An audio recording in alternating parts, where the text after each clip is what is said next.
इस data protection bill को लेकर चर्चा 2-3 वेबिनार से कर रहे हैं। उसके अलावा भी जो इस एक्ट में कुछ अच्छे प्रावधान है उनकी जानकारी भी हो सब लोगों को। आरटीआई से जुड़ा कंसर्न तो हमारा है ही और उस पर कोई दो राय नहीं, सब लोग सहमत हैं कि 81J को कायम रखा जाना चाहिए और आरटीआई एक्ट का सर्वोपरि प्रभाव कायम रखना चाहिए और इन दोनों आरटीआई के प्रावधानों से छेड़छाड़ किए बिना भी डाटा प्रोटेक्शन का लक्ष्य हासिल किया जा सकता है। इस पे हम सब एक राय, कोई दिक्कत नहीं।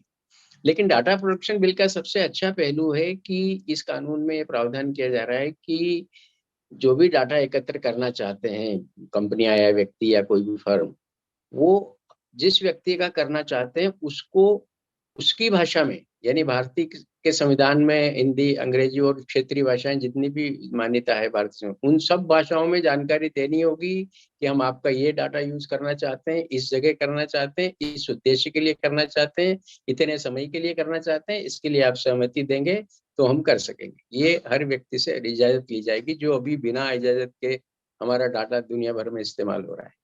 ये बहुत अच्छी बात है। दूसरा,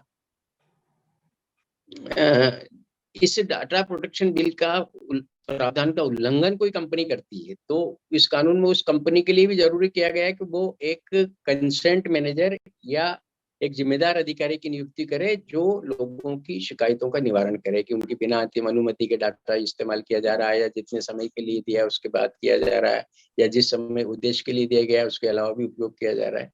ये सब शिकायतें कंपनियों भी कर सकेगी। इसके अलावा एक भारत सरकार डाटा प्रोटेक्शन बोर्ड बनाएगी, उसमें भी इस कानून के प्रावधानों के उल्लंघन की शिकायत कोई भी व्यक्ति कर सकेगा और उस डाटा प्रोटेक्शन बोर्ड को ही दोषियों के ऊपर जुर्माना करने का अधिकार होगा। एक चीज और है इस कानून में जो शायद कम लोगों को पता है कि आप किसी भी दस्तावेज के प्रमाणीकरण के लिए, किसी कोई भी सेवा प्राप्त करने के लिए, अपनी पहचान बताने के लिए या अपने पते के प्रमाण के तौर पर आवेदन करते समय कोई भी व्यक्ति अगर गलत जानकारी देता है, उसके आधार पे अपना आधार कार्ड या कुछ भी बना लेता है तो उस पर भी 10,000 रुपए के जुर्माने का प्रावधान, गलत डाटा फीड करने वाले के खिलाफ भी। साथ ही डाटा जो जमा करते हैं कंपनियां या फर्म या व्यक्ति, उनकी 10 जिम्मेदारियां तय की गई है इस कानून में, जिसमें यह है कि मुख्य की डाटा चोरी होने से रोकने के लिए हर कंपनी को या जो भी डाटा संग्रह करता है उसको आवश्यक सुरक्षा के उपाय करना अनिवार्य होगा। और डाटा जब भी किसी वजह से चोरी हो जाए किसी के संग्रहकर्ता के पास से तो उसकी सूचना तुरंत डाटा प्रोटेक्शन बोर्ड को देनी होगी, नहीं तो 200 करोड़ तक का जुर्माना हो जाएगा। इसके अलावा व्यक्तिगत डाटा चोरी जो करता है, यानी बिना आपकी सहमति के आपका डाटा का इस्तेमाल कोई भी कहीं और कर रहा है, उस पे भी 250 करोड़ तक का जुर्माना आपका ये नागरिकों के जान माल की सुरक्षा के लिए बहुत अच्छा प्रावधान है। लेकिन इस कानून में ये भी प्रावधान है कि ऋण वसूली के लिए कोई एजेंसी डाटा इकट्ठा कर सकती है, पर्सनल डाटा किसी भी उचित उद्देश्य के लिए डाटा संग्रह करने की भी इसमें छूट है।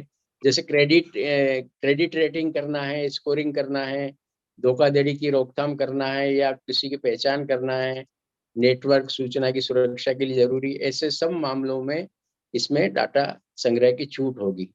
बच्चों के लिए खास तौर पर प्रोटेक्शन का प्रावधान है कि बच्चों का डाटा जुटाने से पहले, क्योंकि बच्चों को पूरी समझ नहीं होती, तो उनके माता पिता या वेद अभिभावक से सहमति लेनी पड़ेगी कि हमको आपके बच्चे की इस डाटा की आवश्यकता है, इस उद्देश्य के लिए आवश्यकता है, इसका ऐसा उपयोग करेंगे। कोई भी डाटा जुटाने वाला बच्चों की ऑनलाइन व्यवहार की निगरानी नहीं कर सकेगा। अभी बच्चे ऑनलाइन ज्यादा क्या देखते हैं इसकी स्टडी करके और कंपनियां अपने प्रोडक्ट उनके हिसाब से विज्ञापन करती है, उनको प्रोग्राम अपने बेचती है।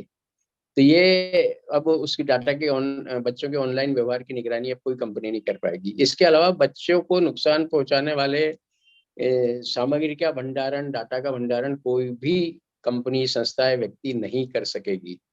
इसके अलावा बच्चों को लक्ष्य करके बनाए गए विज्ञापनों के जरिए बच्चों के का व्यक्तिगत डाटा नहीं जुटाया जाएगा। ये अभी बहुत बड़े पैमाने पे हो रहा है।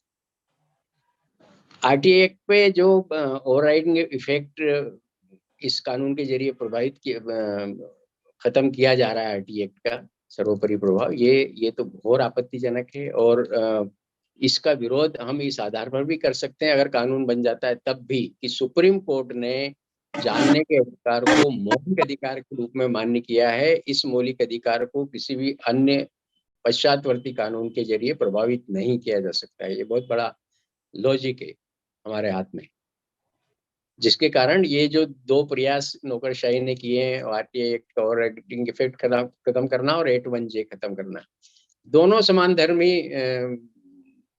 उद्देश्य हैं जो व्यापक लोग से जुड़े हैं और मौलिक अधिकार के दायरे में आते हैं। इनसे छेड़छाड़ अगर हम सबके विरोध के बावजूद सरकार करती है तो ये निश्चित रूप से सर्वोच्च न्यायालय में चुनौती देने लायक और मान्य होने लायक प्रकरण बनता है। एक और महत्वपूर्ण बात यह है कि इस एक्ट में व्यक्तिगत डाटा को पूरी तरह से स्पष्ट रूप से परिभाषित नहीं किया गया है। ये परिभाषित होना चाहिए, क्योंकि व्यक्ति में सब कुछ शामिल कर लिया गया है, मवेशियों को और वनस्पति को छोड़। तो ये जरूरी है कि पर्सनल डाटा के दायरे में क्या क्या है उनको स्पष्ट रूप से डिफाइन किया जाए।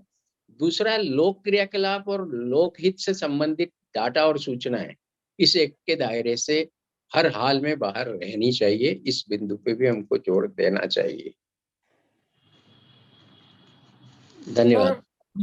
सर, हमें लगता है कि ये जो डेटा प्रोटेक्शन बिल है, आपने इसकी खूबियां तो बता दी, लेकिन मुझे ये लग रहा है कि जब हम फेसबुक में अपना अकाउंट बनाते हैं या एक मतलब एक ऐप से दूसरे ऐप में एक उसमें अपन शिफ्ट करते हैं या कहीं तरह से, तो एक लिंक देता, एक मतलब वो देता है कि क्या आप, मतलब वो उसमें सिर्फ दे देगा, अभी भी देता है कि क्या आप इससे सहमत हैं तो ओके करिए, एक्सेप्ट या डिक्लाइन। तो हम ये नहीं सोचते हैं, अभी भी बहुत सारे प्रावधान है, डिक्लाइन कर दें तो नहीं होगा, लेकिन हम वहाँ पे एक्सेप्ट ही करते हैं क्योंकि हमें अपना लॉगिन बनाना है, हमें उसकी फैसिलिटी यूज करना है। तो वो जो वेब पोर्टल होगा, जो इस तरह से ऐप होगा, वो निश्चित तौर पे ये प्रावधान उसमें एक लिख देगा कि ये डीपीडीपी कानून यहाँ पे लागू होता है, क्या आप इससे संतुष्ट हैं। अब हमें तो ये जल्दी पड़ी है कि हम तो अपना अकाउंट बनाएं और वो फैसिलिटी यूज करें जो वो हमें दे रहा है। अब हमें तो ये नहीं पता है कि वो इसके हवाले ये पूछ रहा है कि मतलब यहाँ पे हमारे केस में डीपीडीपी बिल लागू नहीं होगा, एक्ट लागू नहीं होगा जो बन गया है, और आपका डेटा हम कैसे भी यूज कर सकते हैं। तो जो एक्सेप्टेंस की बात आ रही है सर, तो वहाँ भी मेरे ख्याल से वैसे रहेगा, ज्यादातर वो कंपनियां हमें चकमा दे देंगी, ज्यादातर वो हमारे डेटा का मिसयूज कर लेंगी। तो हमें नहीं लगता सर कि बहुत अच्छे से हमारा डेटा प्रोटेक्ट हो पाएगा।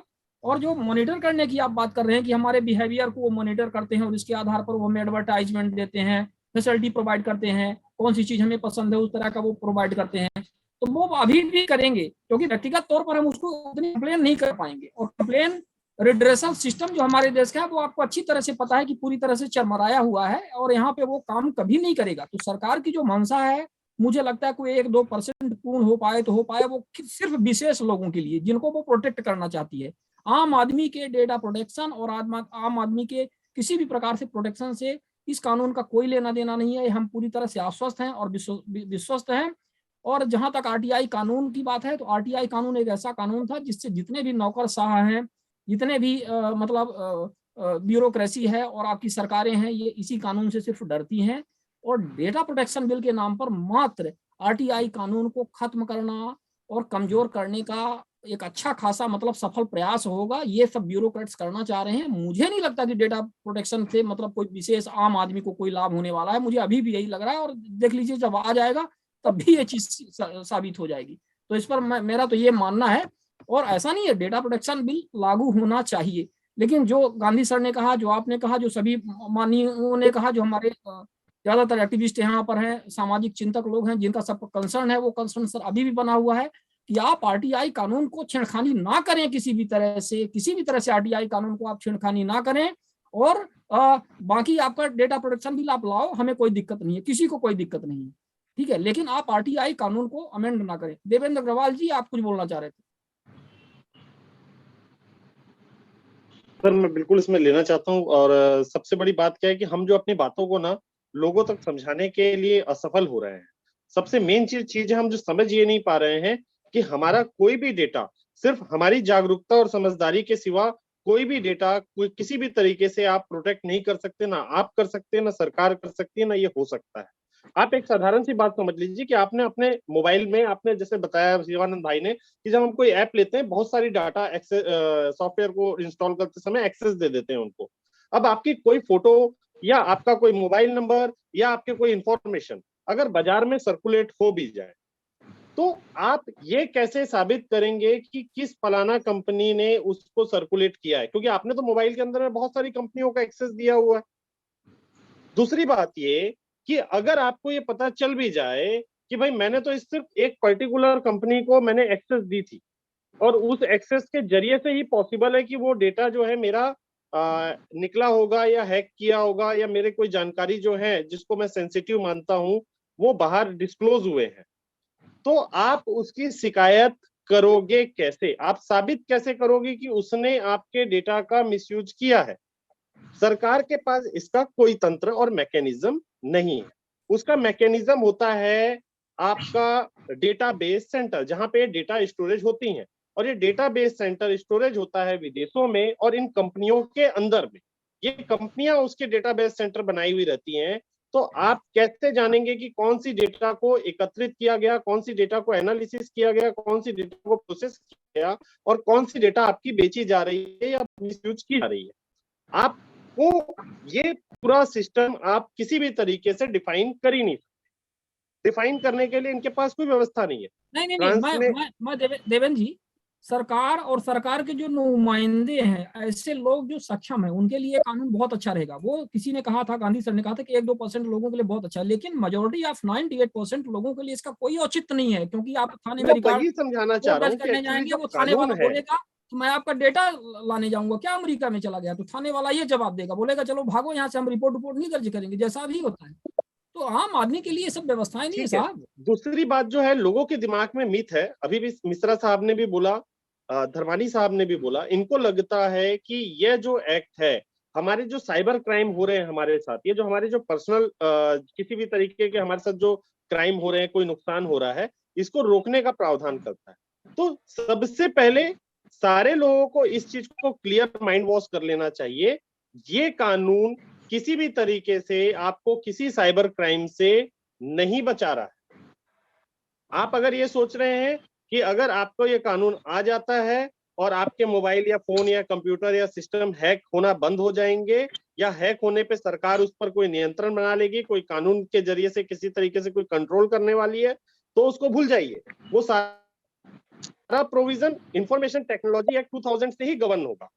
अगर कोई ये सोच रहा है कि कोई आपके मोबाइल में वीडियो कॉल किया और आपके ब्लैकमेल करने लग गया, आपको कुछ इमेजेस दिखा के आपको रिकॉर्ड में इस तरीके से कवर कर लिया, तो आप ये बिल्कुल भूल जाइए कि इस एक्ट में कहीं ऐसा कोई प्रावधान है जो आपके उन ब्लैकमेलिंग को या किसी भी तरीके से फाइनेंशियल हरास को या किसी भी तरीके से कोई डेटा के गायब होने को रोक पाएंगे। ये एक तरीके की सोशल मीडिया को, जो सोशल मीडिया रन करती हैं, एक तरीके से इसको आप सरल भाषा में समझिए कि एक सोशल मीडिया है, हम एक सोशल मीडिया के जरिए किसी न किसी तरीके से कम्युनिकेशन में जुड़े हुए हैं और कुछ ऐसी चीजें जो साझा करते हैं। मतलब आपने जो जानकारियां खुद जो साझा कर रहे हैं, सेल्फ आपने साझा की हुई है या किसी को कंसेंट बतौर आपने अपने सिस्टम के अंदर में एक्सेस दिया हुआ है, तो वो जो डेटा उनके पास पहुंच गई है, उसके मिसयूज को रोकना है। इस एक्ट का जो बेसिक जो मेन फंड मतलब वो है, इसका कॉन्सेप्ट वो है, और उसको रोकने के लिए जितने भी प्रावधान है, उन प्रावधानों में कहीं ऐसी व्यवस्था नहीं है कि वो उसको प्रोटेक्ट कर पाए। मतलब इस एक्ट में क्या बात बोली गई, the digital personal data protection, है ना। तो ना तो ये डिजिटल जो जितनी भी चीजें हैं उसको प्रोटेक्ट कर सकते हैं, ना आपके जो पर्सनल डेटा है उसको प्रोटेक्ट कर सकते हैं, ना ही ये जो जुर्माने लगाने का है, इस जुर्माने को वसूलने के लिए कि इनके पास कोई वो है। क्योंकि आप इसमें बोल रहे हैं कि ये जो डेटाबेस सेंटर है आप विदेशों में रख सकते हैं, कोई भी कंपनी इसको यूज कर सकती है, आप अपनी मनपसंद अपनी कंपनियों को अपने हिसाब से सेलेक्ट करके आप परमिशन और एक्सेस दे सकते हैं, आप अपने हिसाब से उसको कर सकते हैं। उसने किया या नहीं किया, इसको कौन वो करेगा? इसके लिए जो प्रोसेसिंग ऑफिसर्स रहेंगे, वो प्रोसेसिंग ऑफिसर्स पे गवर्नमेंट का किस तरीके से कंट्रोल होगा, किस तरीके से वो कंपनियों का कंट्रोल होगा, किस तरीके से उन कंपनियों को रजिस्टर किया जाएगा, उनके ऊपर मॉनिटरिंग की जाएगी, उनकी निगरानी रखी जाएगी, उनकी ऑडिटिंग की जाएगी, इसका कोई स्पष्टता इस एक्ट में नहीं है। तो मेरे भाइयों, सबसे पहले ये समझ जाइए, जिस चीज के लिए सरकार हमको ये बता रही है कि कानून लाने की आवश्यकता है, उस चीज को ये फुलफिल करने को तैयार नहीं है। दूसरी बात ये कि हम जब बात करते हैं, मिश्रा जी ने एक बहुत अच्छी बात उठाई कि भाई ये डिजिटल के लिए बात कर रहा है, इसका इंफॉर्मेशन से क्या लेना देना। तो आप लोग इस बात को समझने की कोशिश करें मेरे भाइयों, कि जब हम इंफॉर्मेशन की परिभाषा पढ़ते हैं सेक्शन 2F में, IT right to information act में सेक्शन 2F को, तो उसमें जब हमको पढ़ाया जाता है कि information means any material in any form, तो उसके आगे जब इंक्लूडिंग में हम डैश डैश जाते हैं तो वहां पे लिखा रहता है data material held in any electronic form. मतलब वो इसके अंदर में आपके कोई भी डेटा मटेरियल भी शामिल है जो किसी इलेक्ट्रॉनिक फॉर्म के माध्यम से रखा जा सके।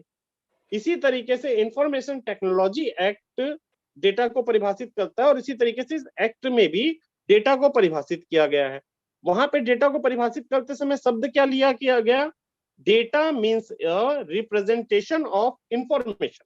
मतलब ये इंफॉर्मेशन को रिप्रेजेंट करने वाला जो होगा, इसका अर्थ होगा वो डेटा होगा, जो डेटा को कर सके, जिसको देखा, मतलब आप सीधी सी बात समझ सकते हैं कि कोई भी चीज जो किसी कंप्यूटराइज्ड या ऐसी कोई इलेक्ट्रॉनिक गैजेट्स के डेटा के रूप में, जिसको आप, मतलब देखिए, ये मटेरियल नहीं होता है जिसको आप देख सके, पकड़ सके, छू सके। ये एक सॉफ्ट वे है जिससे आपकी जो डेटा है, जो चल रही है नेटवर्क में, जिसको ना आप देख सकते हैं, ना छू सकते हैं, ना एहसास कर सकते हैं, ये उस डेटा की बात हो रही है। सिर्फ जब वो आपके इलेक्ट्रॉनिक उसमें आते हैं तब वो आपको दिखाई देते हैं।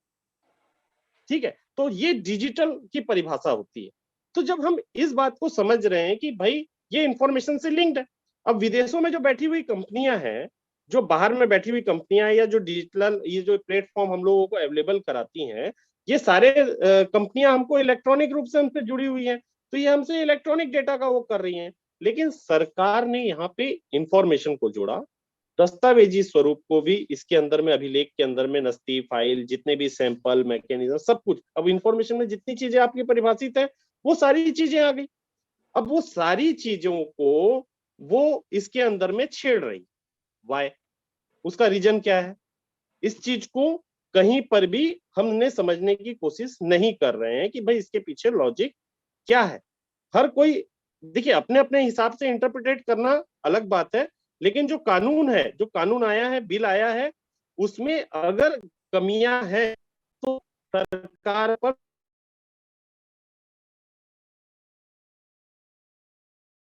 तो इसके अंदर में बात आती है कि पर्सनल की। अगर इस एक्ट का नाम ये रखा गया होता कि द डिजिटल सेंसिटिव डाटा, मतलब सेंसिटिव डाटा प्रोटेक्शन बिल, तो ये ज्यादा बेहतर होता, क्योंकि सेंसिटिव डाटा को ये यहाँ पर 2018 में पहले क्लियर किए हुए।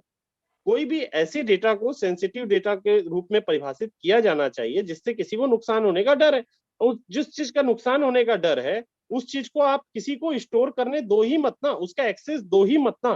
तो आप अगर अपनी साइबर ऑडिटिंग बना ले सरकार, और साइबर ऑडिटिंग के जरिए से तय कर दे कि भाई कौन से एक्सेस किस कंपनी के पास रहेंगे और वो किस हद तक रहेंगे, तो वो उसको डिफाइन कर देना। आप कंसेंट पर ओपन छोड़ रहे हो, जबकि आप जानते हैं कि हमारे देश की मैक्सिमम पॉपुलेशन जो है लिटरेट नहीं है, और अगर है भी तो उसके पास उतनी समझ नहीं है, और अगर समझ हो भी तो ये इतना बड़ा चक्रव्यूह है जिसको समझ पाना बड़े से बड़े समझदार के बस की बात नहीं है। ठीक है देवेंद्र जी, आपने अपना कंसर्न जाहिर किया, और धर्मानी साहब ने एक बात कही थी कि सरकार की मंशा पर हमें प्रश्न नहीं खड़ा करना चाहिए क्योंकि उसने हमें टाइम दिया है और उसने वेब पोर्टल पर रखा है। तो इसमें सबसे बड़ी बात यह है धर्मानी साहब, आप ये भी देखिए कि हमारे देश में 22 से अधिक भाषाएं हैं जो रिकॉग्नाइज्ड हैं, और पता नहीं सैकड़ों ऐसी बोलियां हैं जो अनरिकॉग्नाइज्ड, मतलब रिकॉग्नाइज्ड हैं लेकिन संविधान में उस तरह से नहीं है, बोलियां हैं। अब ऐसे देश में यदि एक इंग्लिश में एक वेब पोर्टल पर जाकर के बिल्कुल रख दिया जाए, वो भी बहुत कम समय के लिए, और उसमें लोगों का फीडबैक आमंत्रित किया जाए, ये कहाँ तक उचित कहलाएगा? ये बिल्कुल उचित नहीं कहलाएगा, अनुचित है। जिस तरह से शासन, सरकारें, पॉलिटिकल पार्टियां अपना प्रचार प्रसार तंत्र मजबूत करने के लिए सारी जानकारियां, जहां से उनको वोट बैंक हासिल होता है, जहां से उनकी वाहवाही जनता के समक्ष जाती है, वो चीजें, चाहे वो खाद्यान्न का झोला हो तो 1 रुपए किलो के खाद्यान्न में 100 रुपए का एक झोला, है ना, इस तरह से ये सब प्रचार प्रसार के कितने अच्छे तंत्र हैं, ये चीजें लाती हैं। तो क्या इतना महत्वपूर्ण कानून जिसे सरकार बार बार क्लेम कह रही है कि हम भाई डिजिटल डेटा प्रोटेक्ट कर रहे हैं, ये कंपनियां हमारा चुरा रही हैं, ऐसा कर रही हैं, वैसा कर रही हैं, तो इस कानून को क्या वो उन भाषाओं में नहीं ला सकती थी? अरे कम से कम हिंदी में ही ला देती। प्रचार के तंत्र हैं, हमारे आमदीप साहब यहाँ पे बैठे हुए हैं, रेगुलेटरी बॉडी के वो सदस्य भी हैं जो ये सरकारें प्रचार प्रसार के जो तंत्र उपयोग करती हैं तो कहीं इसका मिसयूज ना हो उसको लेकर के। तो मैं तो आत्मदीप साहब से ही बोलूंगा इस विषय पर, और हमारे रावत साहब इसके अध्यक्ष हैं, वो उनको भी बताएं, चेयरपर्सन है, उनको भी बताएं कि भाई सरकार ये बिल को क्यों जनता के समक्ष प्रस्तुत नहीं कर रही है, प्रचार प्रसार के माध्यम से, पेपर के माध्यम से, इलेक्ट्रॉनिक के माध्यम से, ये क्यों नहीं कर रही है? तो ये भी करने की जरूरत है। तो यदि वो सारी चीजें हमारे पास नहीं आएंगी, सब अंधेरे में ही हो पाएगा। हम लोग कितने लोग इसके बारे में बात कर रहे हैं, कितने लोग उसको सुन रहे हैं, बड़े मुश्किल से इतना मेहनत करके सर्कुलेट कर रहे हैं, कहीं थोड़ा इंटरव्यू इधर उधर दे करके, पेपर मीडिया में लिंक, वेब पोर्टल पर न्यूज चला करके लोगों को शेयर कर रहे हैं, लोग जागरूक हो रहे हैं। ये कोई माध्यम नहीं है, इससे बस सर्टेन जो एक नंबर ऑफ द पीपल जो भी आप बोल सकते हैं, जो सिर्फ एजुकेटेड मतलब ऐसे हैं जो इससे सीधे जुड़े हुए हैं, जो इसके सीधे स्टेक होल्डर्स हैं, वो इसका सीधा उनका संपर्क है। बाकी मेजॉरिटी ऑफ द पब्लिक का हमारे इस वेबिनार से भी कोई मतलब नहीं है। उनसे ये भी मतलब नहीं है कि कौन से पेपर पत्रिका में ये क्या बला है, क्या प्रकाशित हो रहा है, उससे कोई मतलब नहीं है। ये मतलब तब होगा कि उसी तरह से जैसे प्रधानमंत्री जी, मुख्यमंत्री जी अपनी फोटो बढ़िया प्रकाशित करके किसी योजना के बारे में वोट बैंक और प्रचार के माध्यम से अपना वाहवाही लूटने के लिए वो करते हैं, ठीक वैसे ही यदि अपनी फोटो के माध्यम से the digital personal data protection bill के बारे में ऐसे बता देते, रोज अखबार में निकल जाता, हफ्ते में एक बार भी निकल जाता, तो हमारे ख्याल से ज्यादा प्रभावी होता। लेकिन चूंकि शासन की वो मंशा नहीं है, वो बिल ला रही है, वो जनता का उसका किस प्रकार से प्रभाव पड़ेगा, उसका दूरगामी प्रभाव कैसा पड़ेगा, और वो मंशा सीधे से स्पष्ट है। जैसा कि हमने स्पष्ट बताया आपको कि यदि आरटीआई कानून की बात आ गई है, 29/2/30 में यदि आरटीआई कानून की बात आ गई है, तो आप ये मान के चलिए कि बिल बनाने वाले कोई और नहीं होते हैं, इनके नीति निर्धारक विशेषज्ञ इनके कोई और नहीं होते हैं, सब IAS ऑफिसर्स होते हैं, वेल स्टेब्लिश्ड ब्यूरोक्रेट्स होते हैं, रिटायर्ड होते हैं। और इन सबको डर किस बात का है? ये अरबों खरबों की संपत्ति वाले होते हैं ज्यादातर। यदि इनका देखा जाए तो इनकी जायदादों का कोई हिसाब किताब नहीं होता है, क्योंकि ये अपना प्रॉपर्टी भी पब्लिश नहीं करते हैं, ये जानकारी भी, मतलब हालांकि सुप्रीम कोर्ट ने भी निर्देश दिए हैं, लेकिन ये सारी चीजें नहीं रहती है। इनकी जानकारियां तो हम बार बार मांगते हैं, हम योजनाओं की तो जानकारियां मांगते हैं, भ्रष्टाचार की तो जानकारियां मांगते हैं, और ये कौन प्रभावित होगा इससे सबसे ज्यादा? इससे सबसे ज्यादा यदि कोई प्रभावित होगा तो ये ब्यूरोक्रेट्स प्रभावित होंगे, सरकारें प्रभावित होंगी। 2018 की आपने बात कही है कि मतलब ये लाए थे वो बिल, और उसमें उन्होंने क्या रखा था? सेंसिटिव डेटा रखा था। कोई सरकार यदि 5 साल के लिए आए तब तो अच्छा है, तब वो कुछ ठीक ठाक सोच सकती है। लेकिन यदि आप उसको ज्यादा टाइम दे दोगे, 5 साल से 10 साल और 10 से 15 दे दोगे, तो ऑटोक्रेट्स हो जाएगी, अथॉरिटेरियन गवर्नमेंट हो जाएगी। और वही हमारे देश में चल रहा है। जब तक एक लिमिटेड था, पहली बार आए थे तो इनको लग रहा था कि हम ठीक ठाक कुछ करें और कुछ अच्छी योजनाएं थी। अब उनको पता चल गया कि हमने 5 साल में जो किया है उसको आगे लोग जान जाएंगे, तो हम ऐसा बिल ही ला दें कि ये हमारी जानकारी ही ना निकाल पाए, फिर तो अपने मन मुताबिक वो करेंगे। वही सारी चीजें हो रही है। तो हमारा सिर्फ इसमें कहना ये है कि सरकारों को, मतलब ऐसा नहीं है कि मतलब पूरी जनता यदि नहीं बोल रही, मैंने अभी हाल ही में कहा था, बोलते विपक्ष बोले, अरे विपक्ष क्या बोले? जनता ने आपको वोट दिया है ना, आपने मेजॉरिटी कैसे हासिल की है? जब बहुतायत जनता ने आपको वोट दिया तब आपको बहुमत प्राप्त हुई है। तो आप जनता की सुनिए, जनता के बीच में जाइए। आप हमेशा ये क्या एक्सपेक्ट करते हैं कि कोई स्टेट गवर्नमेंट में कोई विपक्ष बोले तब वो हो, सेंट्रल गवर्नमेंट में विपक्ष बोले? यदि विपक्ष खत्म हो गया है, आपने खत्म कर दिया है, वो अपने कर्मों से खत्म हो गया है, तो कौन बोलेगा? कौन होगा आपका विपक्ष? विपक्ष ना बोलेगा तो क्या आप जनता के लिए कोई काम नहीं करेंगे क्या? जनता के लिए आप ऐसे मन मुताबिक बिल ला देंगे क्या? आप उसको जनता को बताएंगे नहीं क्या, जिसने आपको वोट दिया, मेजोरिटी आप बैठे हुए हैं? तो इनका सीधा सा ये है कि ये जो प्रक्रिया है इसमें एक तरह से परिवर्तन होना चाहिए। इनकी जो प्रक्रियाएं हैं कि इस तरह से कुछ भी बिल ला देंगे और सीधा सा अथॉरिटेरियन टाइप का इनका काम होगा, ये बिल्कुल गलत है। ये लोकतांत्रिक परंपराओं के विरुद्ध है, लोकतांत्रिक मूल्यों के विरुद्ध है, और इस तरह से किया जाना हमारे लिए बिल्कुल ये एक तरह से बहुत ही इसका नकारात्मक प्रभाव भविष्य में पड़ने वाला है। हमारा सिर्फ इसमें ये कहना है। धनीराम गुप्ता जी, आपने हैंड रेज किया, आप कुछ बोलना चाह रहे हैं?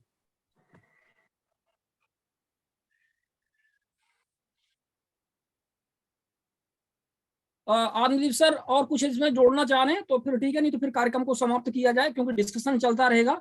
और धर्माणी साहब ने भी एक बात कही है कि हम इसका एक मसौदा और तैयार करें। हालांकि इसके पहले भी मसौदे तैयार हुए हैं, हम लोगों ने इसको। शिवानंद जी, जो आपने बातें कही हैं, इससे पहले कि आत्मदीप जी बोले, क्योंकि उन्होंने तो काफी लंबा आपको बताया ही है, मुझे लगता है कि जो आपकी एप्रीहेंशंस हैं वो काफी हद तक जो चीजें आत्मदीप जी ने कवर की हैं उसको लेकर हैं, या अग्रवाल साहब ने अभी जो बात कही बिल को लेकर डिटेल जो उन्होंने बताई है, उन सब को लेकर अगर हम इसका कंक्लूजन निकालें तो बात यहीं पर आके खत्म होती है कि आफ्टर ऑल इस बिल को लेकर जो जो प्रावधान हैं, उन प्रावधान को लेकर हमें जो चिंताएं हैं वो कौन एड्रेस करेगा। आपने एक बहुत महत्वपूर्ण बात कही कि जितने भी बिल हैं ड्राफ्ट कौन करता है। वो वर्क करता है जिसको मैं रेफर कर चुका हूं, जो अपने लिए सब कुछ करता है। और आप इसको पॉजिटिव कहें या नेगेटिव कहें, ये ब्यूरोक्रेसी जो है इस समय, जो नौकरशाही है, वो इतनी ज्यादा हावी हो चुकी है कि आप कोई भी चीज निकलवाना चाहें तो वो जितने भी पॉलिटिशियन इन पावर हैं उनको कुछ ना कुछ इस तरह से मिसगाइड करती है कि उसमें से निकालना उनके लिए बहुत मुश्किल है। और जो पॉलिटिशियन इन चीजों को समझता है वो चीजें निकाल लेता है और वो एक अच्छा एडमिनिस्ट्रेटर साबित हो जाता है। इसलिए मेरा ये कहना है कि हमें जो ड्राफ्ट अभी जिनकी तरफ आपने इंगित किया, जिस बॉडी ने इसको ड्राफ्ट किया है, उसकी मंशा को देखते हुए हमें जो पावर में लोग हैं उनको एड्रेस करना चाहिए कि ये प्रावधान जो हैं, आज आप सत्ता में हैं, खुदा ना खास्ता कल आपको भी इन प्रावधानों की जरूरत पड़ सकती है। तो आप समझिए इस बात को और इनको एड्रेस करके आरटीआई एक्ट के जो प्रावधान हैं उनकी मजबूती की तरफ ध्यान दीजिए।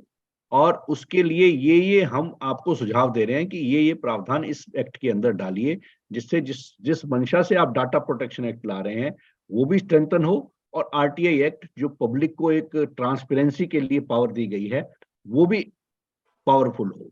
इस टाइप का जो एक हम बना पाए अगर मसौदा, तो मुझे लगता है कि आज का जो डिबेट है वो काफी सार्थक और यूजफुल होगा। जैसे अग्रवाल साहब ने जो जो प्रावधान कहे, उन प्रावधान को लेकर भी हमें इसके ऊपर एड्रेस करना चाहिए। और जो जो आपने एप्रीहेंशन जारी किए हैं, अभी अपना मिश्रा जी और गांधी जी भी बोल रहे थे, शैलेश जी भी, तो वो जो पॉइंट हैं जो दोनों के दोनों, उनको टच ना किया जाए, उसको कैसे प्रोटेक्ट किया जाए, ऐसे प्रावधान इसके अंदर डलें, इसके लिए हमें काम करना चाहिए, मेरा ये मानना है। अब मुझे लगता है कि काफी समय हो गया है, तो मैं आप सबसे इजाजत चाहूंगा। अगर मेरी कोई बात पर आपको लगे कि भाई इसमें कुछ और है तो कोई भी सज्जन बता सकते हैं, उसके बाद फिर मैं आपसे सबसे इजाजत चाहूंगा। सर, आपने बहुत अच्छी बातें कही हैं, लेकिन जो सबसे महत्वपूर्ण बात है ना इस पूरे मामले में, जो हम लोगों की शंका है वो निसंदेह नहीं है। आप बात को समझें कि इसमें एक लाइन पर बात कह दिया गया है कि सेक्शन 8(1) में ऑब्लिगेशन मिलता है सूचना अधिकारियों को छूट का। अब उसके अंदर में सिर्फ एक ही लाइन रह जाएगी कि जो जानकारियां पर्सनल इंफॉर्मेशन होंगी वो अब आ गई ऑब्लिगेशन के अंदर में, अब वो सूचनाएं नहीं मिलेगी। अब एक ही लाइन रह गया कि जो सूचना व्यक्तिगत सूचना है वो नहीं दी जाएंगी। इसके अंदर में से वो कॉलम भी हटा दिया गया है कि जो जानकारी सांसदों और विधानमंडल को दी जानी थी वो आपको मिल सकती है। आपके इसमें से ये बात हटा दी गई है, पर्सनल इंफॉर्मेशन के अंदर में से जो चीजें लोक क्रियाकलाप से जुड़ी हुई है उसको आप पा सकते हैं। इसमें से ये बात हटा दी गई है कि कोई अनवारंटेड इन्वेंशन जो प्राइवेसी से संबंधित हो। तो जब ये सारी बातें हटा दी गई, सिर्फ सीधा एक पर्सनल इंफॉर्मेशन ले आया गया है, तो 2019 में जो सुभाष चंद्र अग्रवाल जो जजमेंट था, जिसमें बोला गया है कि किसी पर्सन का नाम भी पर्सनल होता है, किसी के पिता का नाम भी पर्सनल होता है, किसी का एड्रेस भी पर्सनल होता है, किसी का कॉन्टेक्ट भी पर्सनल होता है, किसी के मतलब किसी से पर्सन से रिलेटेड हर चीज अगर पर्सनल होती है, तो फिर जन सूचना अधिकारी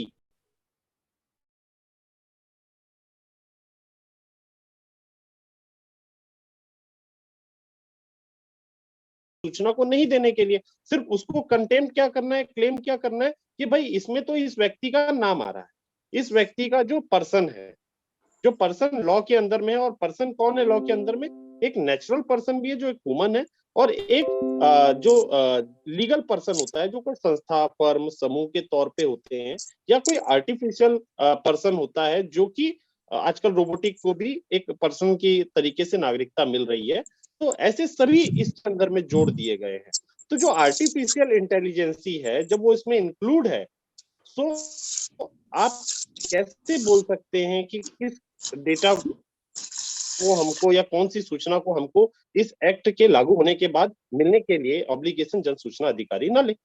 सबसे पहली बात। अब अगर आप इसको इस व्यू से देखें कि भाई आप मान लीजिए कि आपके राशन दुकान, आप किसान है, किसान जो है धान को बेचता है एक अच्छे रेट में बेचने के लिए सरकार को बेचता है। हम सरकार से बोले कि आपने धान किससे खरीदा, कितने नहीं खरीदा, देवेंद्र जी, किस जो आप रेट में बात कह रहे खरीदा। हैं, देवेंद्र जी एक मिनट, जो आप बात कह रहे हैं आप फिर एक्सप्लेन कर रहे हैं। मैंने तो आपकी जो एप्रीहेंशंस हैं उसको पहले ही एड्रेस किया है। मैं तो ये कह रहा हूँ कि जो जो चीजें आपने कही उनको काफी हद तक गांधी जी ने दो ही बातों में एड्रेस कर दिया कि हमारे आरटीआई एक्ट को जो प्रावधान है इंफॉर्मेशन से रिलेटेड, ट्रांसपेरेंसी से रिलेटेड, उसको टच ना किया जाए, ये सुओ मोटो उसके अंदर लिखा जाए, बस बात खत्म हो गई। हमारा जो एप्रीहेंशन है, जो आप बिल्कुल ठीक कह रहे हैं कि आरटीआई एक्ट के अंदर जो प्रावधान है उनको टच किए बिना डाटा प्रोटेक्शन एक्ट को और स्ट्रेंथन कैसे किया जा सकता है, इस तरफ सरकार ध्यान दे। बस मोटे तौर पर जो आपने बात कही बिल्कुल एग्री करता हूं मैं।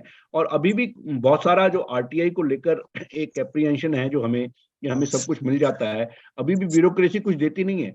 एक और आपको मैं बताता हूं, जो आरटीआई के यहाँ पे लोग बैठे हैं, जो एक्टिविस्ट हैं, बहुत पहले जिनका आपने अग्रवाल जी का नाम लिया, मुझे लगता है कि उन्होंने भी एक बार दिल्ली में मिले थे और बात कर रहे थे। और ये बहुत इंपॉर्टेंट है, आरटीआई एक्ट जो है वो डाइल्यूट जिस ढंग से हुआ है, जिस ढंग से उसका एक मिसयूज होना शुरू हुआ है, उसका कारण मालूम है क्या है? उसका कारण ये है कि इसके अंदर जो प्रावधान एक सबसे इंपॉर्टेंट होना चाहिए था, जो व्यक्ति 30 से लेके 35-40 साल तक सेवा देता है, वो आदमी जब अपनी पूरी सर्विस के दौरान ट्रांसपेरेंसी नहीं ला पाया, तो उसको रिटायर होते ही जब आरटीआई एक्ट के कमिश्नर बना देते हैं आप, तो उसका सारा मामला ही डाइल्यूट हो जाता है। क्योंकि आपने जैसे ही इंफॉर्मेशन मांगी, उसको मालूम है कि ये तो मैंने अभी फाइल साइन करके आया हूँ, वो देने को तैयार ही नहीं है। ऐसे केसेस भी हमारे सामने आए हैं कि मिनिस्टर इन पावर कह रहा है कि इंफॉर्मेशन दीजिए, और वहां का जो फाइनेंस कमिश्नर है वो मना कर रहा है कि इंफॉर्मेशन नहीं जाएगी, और वर्बली कह रहा है। आप ये देखिए ना, ये जो चीजें हैं, इन चीजों को भी एड्रेस करने की आवश्यकता है। अगर आप चीजों को स्ट्रेंथन करना चाहते हैं तो इसमें एक बहुत डिटेल में आपको you have to go through both the act, और इस एक्ट को टच किए बिना दूसरा एक्ट जो आ रहा है उसको कैसे स्ट्रेंथन किया जा सकता है, इसके ऊपर एक हमें लगता है कि बैठकर चीजों को हमें चॉक आउट करना चाहिए, राइट डाउन करना चाहिए और गवर्नमेंट को भेजना चाहिए। उसके बाद देखें गवर्नमेंट की मंशा क्या है, लेट अस सी दैट। और मुझे लगता है कि जब चीजें उठती हैं तो उसको एड्रेस किया जाता है। इसलिए मेरा ये कहना है कि आपकी जो एप्रीहेंशंस हैं उनको लेकर भी, और जो आरटीआई एक्ट के अंदर अभी कुछ, मैंने जैसे अभी एक आपको नियुक्तियों को लेकर ही फ्लॉ बताया, इस टाइप के जितने भी फ्लॉ हैं उनको एड्रेस करने की आवश्यकता है। आप हैरान होंगे, आप बहुत सारे आरटीआई एक्ट के अंदर ऐसे हैं, आप बताइए ना मुझे, कंट्री का कौन सा स्टेट है जिसमें चीफ इंफॉर्मेशन कमिश्नर जो है नॉन आईएएस है, रिटायर्ड हुए, इधर लगा दिए, उससे क्या मिलने वाला है? आप चाहे सेंटर का ले लीजिए, आफ्टर ऑल उन्हीं की तो ट्रांसपेरेंसी को लेकर आप आरटीआई ला रहे हैं। सही है।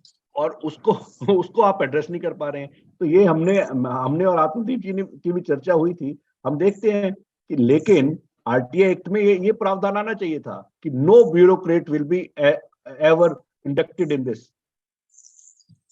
आप ये बताइए ना, ट्रांसपेरेंसी किससे लाना चाहते हैं? आप ट्रांसपेरेंसी लाना चाहते हैं ब्यूरोक्रेसी से, जिनकी वर्किंग को देख के जो फ्रॉड कर रहे हैं। लेकिन समहाउ जो अभी देवेंद्र जी बात कह रहे थे, मुझे लगता है कि जब हम बात करते हैं कि 5 साल की गवर्नमेंट आए, 5 साल में तो आपको मालूम है पॉलिटिशियंस की क्वालिटी क्या है। माफ करना, पॉलिटिशियन समझ ही नहीं पाता कि फाइल वर्किंग क्या है, इतनी देर में तो वो मंत्री पद से बाहर हो जाता है। और जब तक उसको समझ आती है चीज, तब तक वो इलेक्शन आ जाते हैं। आप ना इन चीजों की बारीकी में जब जाएंगे तो इस देश की व्यवस्था में सबसे बड़ी प्रॉब्लम जो है इस समय ब्यूरोक्रेसी का बहुत ज्यादा हावी होना है, ये मैं आपको बता रहा हूं। और उस ब्यूरोक्रेसी को कैसे कंटेन किया जाए, कैसे उनको अपने काम के दायरे के अंदर लाया जाए, क्योंकि वो हस्तक्षेप पॉलिटिशियंस के काम में ज्यादा कर रहे हैं, अपने काम में नहीं कर रहे। एग्जीक्यूशन जो है अब जैसे उदाहरण के तौर पर मैं आपको बताता हूँ, एक छोटा सा उदाहरण, जब अब उदाहरण आप देने में आ गए हैं, अभी उज्ज्वला योजना इस सरकार ने, केंद्र ने शुरू की थी।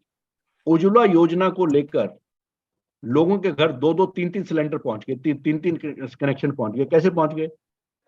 जब मैंने इसकी जांच करी, जो अभी हमारे कैलाश जी बोल रहे थे कि खोजबीन की पत्रकारिता की बात हम करते हैं, हमारे जो साथी हैं वो भी तो आफ्टर ऑल देख ही रहे हैं किस प्रकार की पत्रकारिता कर रहे हैं। कैलाश जी जैसे या आत्मदीप जी जैसे मतलब चंद लोग रह गए हैं जो छानबीन की पत्रकारिता करते हैं। मेरा ये कहना है कि आप हैरान होंगे, मैंने एक जो डीलर था उसको पूछा, वो प्रेसिडेंट भी है इनकी डीलर एसोसिएशन का, मैंने कहा ये चक्कर क्या है, 3-3 सिलेंडर पहुंचे कैसे? वो हंसने लग गया, मुझे कहता सर छोड़ो आप। मैंने कहा सर छोड़ो नहीं, आप मेरे को इसकी बारीकी बताओ। मुझे मालूम है क्या बताया उसने? कहता है गवर्नमेंट की तरफ से आया कि आपको फलाना भोपाल डिस्ट्रिक्ट में 2000 कनेक्शन बांटने हैं। यहाँ के डिप्टी कमिश्नर ने कहा, बुलाया और कहा ये 2000 कनेक्शन बांटने हैं। अब अलग अलग कंपनियां हैं, 3 या 4, बीपी है, दूसरी है, तीसरी है, चौथी है। उन चारों ने नजदीक के जो एरियाज थे भोपाल के, वहां गए और जाकर एक को कहा कि लाइए जी कनेक्शन लीजिए। वो गरीब आदमी बोल रहा है कि मेरे पास कनेक्शन आ गया। उन्होंने कहा अपनी बहू के नाम ले लो। ये इन लोगों ने किया है। कारण क्या है कि एग्जीक्यूशन। अब होना क्या चाहिए था? डिप्टी कमिश्नर को चाहिए था, या ऊपर से जो आदेश आए थे उनको चाहिए था कि एक कंपनी जैसे इंडेन है उसको भोपाल अलॉट हुआ है, दूसरी कंपनी को साथ का विदिशा अलॉट होता, अपने आप अकाउंटेबिलिटी आती। अब जब सरकार ने उनको कहा जहां डबल है कनेक्शन दिया हुआ वो वापस लीजिए, तो अब वापस कौन देने वाला है? लोगों ने बेच दिए। हमारे घर में काम करने वाले 2 लोग ऐसे हैं जिनके पास डबल डबल कनेक्शन है। मेरा ये कहना है कि ये जो एग्जीक्यूशन पार्ट है ना, इसकी तरफ हम लोग नहीं ध्यान दे रहे हैं। और उसका कारण ये है कि हमें हमेशा जब भी हम बात करते हैं, अकाउंटेबिलिटी किसकी है? अकाउंटेबिलिटी है पॉलिटिशियन की, चाहे वो आपका सरपंच है और चाहे वो आपका एमएलए है। हम किसके पीछे भागते हैं? या एमपी के पीछे भागते हैं, जो आम जनता की बात कर रहे हैं। हम उनको कहते हैं इन्होंने कुछ नहीं किया। लेकिन आप जो योजनाओं की बातें कर रहे हैं, चाहे वो आपने राशन की बात करी, चाहे दूसरी बात करी, आप देखिए ना कि कुछ चीजें ऐसी हैं जिसको लेके अभी जो अकाउंट खोले गए उसको लेके कितनी मारामारी हुई। मनरेगा के दौरान मेरे एक अजीज हैं, बैंक मैनेजर थे, सरपंच ने उसको ट्रांसफर करवा दिया। कारण क्या था? वो लिस्ट लेके गया कि ये मैंने पेमेंट कर दी है, अंगूठे लगाए हुए हैं, ये पेमेंट कर दिया। उसने कहा भी मेरे पास जो बेनिफिशियरी है उनकी लेके तो आओ, दिखाओ तो सही। और आप ये देखिए करोड़ों रुपया एक सरपंच के चुनाव पे खर्च होता है। ये सच्चाई है धरातल की। और इस सच्चाई को हमें जब तक एड्रेस नहीं करेंगे देवेंद्र जी, तब तक मुझे लगता है कि हम ऊपर ऊपर घूमते रहेंगे। हाँ, ये जो एक्ट आ रहा है, इस एक्ट को लेके हमारी जो धारणाएं हैं, एप्रीहेंशन है, उसको हमें एड्रेस करना चाहिए। सरकार को सॉलिड सुझाव देने चाहिए। अगर फिर भी सरकार नहीं करती है तब हमें चिंतित होना चाहिए। मुझे ये लगता है कि हम कहीं ना कहीं आपस में ज्यादा उलझ रहे हैं और इस जो रियल प्रॉब्लम है उसको एड्रेस नहीं कर रहे हैं। एड्रेस करने की आवश्यकता क्या है? जैसे अभी आपने भी कहा और हम भी जानते हैं कि ब्यूरोक्रेट जो है ड्राफ्ट करता है, और वो ड्राफ्ट इस ढंग से करता है कि चीजों का पता ही नहीं लगने देता है। ओवरराइडिंग इफेक्ट होते हैं एक दूसरे के ऊपर। इतने लॉ जो गवर्नमेंट ने इसने खत्म किए, कारण क्या है? आप बताइए ना कि गरीब आदमी को तो बेचारे को हाई कोर्ट पहुंचना भी दूभर हो जाता है। ये जो हमारा जस्टिस सिस्टम है, इसमें क्या है? आप एक और मैं उदाहरण देता हूं आपको। एक व्यक्ति जो दिल्ली के अंदर ड्राइव कर रहा है, मेरे ख्याल से आप समझ जाएंगे। मैं एक बात कह के आपको छोटी सी बात कह रहा हूं कि मैं एक आपको बताता हूं। दिल्ली में, हरियाणा में एक व्यक्ति ड्राइव कर रहा है, वो चल रहा है अपना, हर ट्रैफिक नियमों का उल्लंघन करते हुए जा रहा है। जैसे ही वो चंडीगढ़ में पहुंचता है, वो अपने आप डिसिप्लिन हो जाता है। लो भी लाइट आ गई, यहाँ 60 किलोमीटर से ऊपर नहीं जाना, यहाँ 50 से ऊपर नहीं जाना, अपने आप कैसे आ जाता? आदमी वही है। यानी कि लॉ एनफोर्सिंग एजेंसीज जो वहां पर हैं वो डिफरेंट हैं। लोगों को पता है कि ये नहीं सुनते हैं। इसी तरह से जब एक क्रिमिनल को आप खुला छोड़ देंगे 20 साल तक, तो उसको पता है कुछ होने वाला तो है नहीं। इसलिए ये जो 2 सिस्टम है ना हमारे, एक एग्जीक्यूशन और एक जुडिशरी, जो लॉ एनफोर्सिंग एजेंसीज हैं, इनको स्ट्रेंथन करना और इनको टाइम बाउंड करना बहुत आवश्यक है अगर आप रियल में ट्रांसपेरेंसी लाना चाहते हैं और समाज में कुछ चीजों को ठीक करना चाहते हैं। जो भी एक्ट आता है उस एक्ट को हमें बारीकी से अध्ययन करना चाहिए, जो आपने किया है अग्रवाल जी, लेकिन उसमें क्या क्या सॉलिड सुझाव होने चाहिए उसको लेकर भी हमें एक ड्राफ्ट बना के भेजना चाहिए और उसको लेकर छपवाना चाहिए। This is my suggestion to all of you. आप बताइए क्या कहना चाहते हैं। सर मैं बस एक ही बात बोलना चाहता हूँ कि जो डेटा प्रोटेक्शन कानून की हिस्ट्री है वो सिर्फ यही है कि पुट्टास्वामी जजमेंट के बाद में आधार कार्ड जो मामला था उसमें हमारे डेटा को सुरक्षित रखने के बाद से ये बात खड़ी हुई थी, और उस बात को खड़े होने के बाद इस कानून की बातें होना चालू हुई थी, जिसकी अब बातें खत्म हो चुकी हैं। यहाँ जो पर्सनल डेटा के प्रोटेक्शन की बात जो की जा रही है वो एक अनलॉफुल तरीके से उस जजमेंट को खींच खींच के लगा करते हुए खींचा जा रहा है। हमें एक्चुअली उसकी जरूरत नहीं है, हमको जरूरत है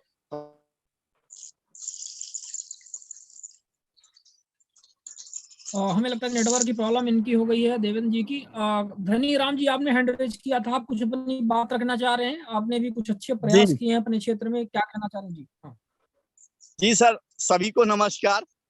सर मैं कितना भाग्यशाली हूं कि आप लोगों की इस वेबिनार में शामिल हूं, खेत में काम कर रहा हूं, इसके बाद भी मैं सर एक बात पर आपसे पूछना चाहता हूं कि हम ये जो अभी सुझाव मांगे हैं गवर्नमेंट ने, हम कैसे दर्ज करें, कहाँ दर्ज करें, ये हमें अभी कुछ समझ में नहीं आया।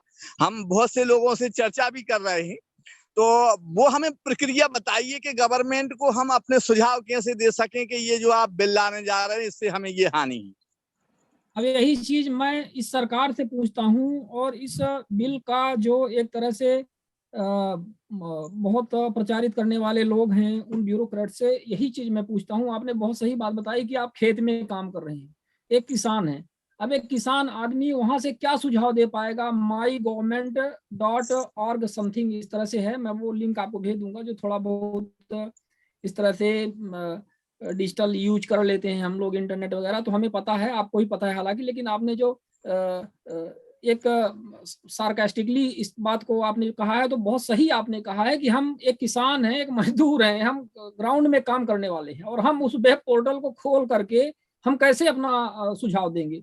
तो ये स्थितियां हैं, आपका बिल्कुल कहना उचित है। वही चीज हम बार बार कह रहे हैं कि ये प्रक्रिया सरकार की गलत है। 22 से अधिक भाषाएं हैं जो रिकॉग्नाइज्ड हैं संविधान में, सैकड़ों बोलियां हैं। उस देश में आप पोर्टल पर चीज रख दें, और वो भी इंग्लिश भाषा में, और अपेक्षा करें कि इसमें क्या होगा, तो कुछ नहीं होगा। मैं आपको भेजूंगा, वो बहुत सही आपने बात कही है। और इसके साथ ही अब ये कार्यक्रम भी संपन्न होने का समय। वीरेंद्र कुमार ठक्कर जी हमारे बीच में, जो अंत में कुछ अपनी बात रखना चाहें। वीरेंद्र जी कुछ अपना रखना चाह रहे हैं अपनी बात? ताराचंद जी भी जुड़े थे, हमें लगता है वर्तमान में तो उनका नहीं शो हो रहा है, लेकिन वो भी हमारे बीच में। वीरेंद्र जी, हाँ जी, आवाज की आवाज आ रही है। हाँ जी, हाँ जी, हाँ यस, हाँ जी। तो इसमें मैं ये कहना चाहता हूँ कि जो पिछले बार जो मैंने कहा था वही बात मैं फिर से करना चाहूँगा कि जो सिक्योरिटी के 3 डायमेंशंस है, कॉन्फिडेंशियलिटी, इंटीग्रिटी और अवेलेबिलिटी, जिसको हम CIA ट्रायड बोलते हैं सिक्योरिटी में। तो इंटरनेट पर जो डेटा अवेलेबल है वो दोनों टाइप का है, जिसमें वॉलंटरीली पब्लिक जो डेटा अवेलेबल कराते रहते हैं, तो उसका अवेलेबिलिटी भी बना रहे, ये भी data protection, digital data protection bill का एक उद्देश्य है।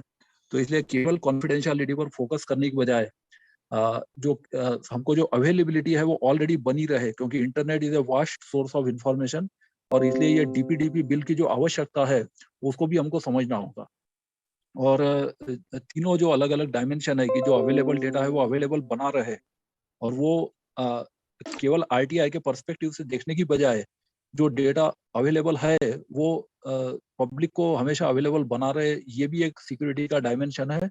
और इसलिए इस बिल के कुछ प्रोविजंस की आवश्यकता है, वो हमको देखना है। तो हमको केवल कॉन्फिडेंशियलिटी पर फोकस नहीं करना चाहिए, बस ये मेरा कहना है। Thank you. ठीक है, धन्यवाद बीरेन जी, और बहुत ही महत्वपूर्ण आपने भी अपने सुझाव दिए इस विषय पर। जिस तरह से धर्माणी जी ने कहा था, और सभी का विचार है कि एक ड्राफ्ट तैयार किया जाए, और इस ड्राफ्ट में वो सारी चीजें रखी जाएं, और हम इसको भेजें। हालांकि भेज चुके हैं कई बार, हम लोग व्यक्तिगत भी अपना सजेशंस भेज चुके हैं, और कंसर्न बेसिकली वही है 29(2) और 30(2). फिर एक बार हम सामूहिक तौर पर इसका बनाएंगे, तो थोड़ा सा इसमें आप भी अपनी मदद करिएगा, और बना करके एक ड्राफ्ट हमें भेजिएगा, किसमें ये सारी बातें रखी जाएं। और इसके साथ ही ये कार्यक्रम अब यहाँ पर समाप्त करने का हमें लगता है कि समय आ गया है। 1:45 बजे के आसपास हो गए हैं।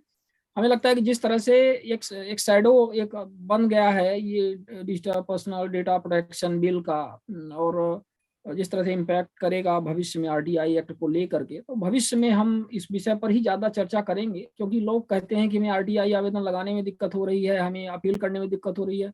हमारा सिर्फ एक कहना है कि जब आरटीआई कानून ही नहीं रहेगा, जब उसी को कंप्रोमाइज कर दिया जाएगा, तो आप लोग कब तक आरटीआई लगाएंगे? 6 महीने और मानसून तक, और या मान लीजिए अगले साल तक, बस इतना ही ना।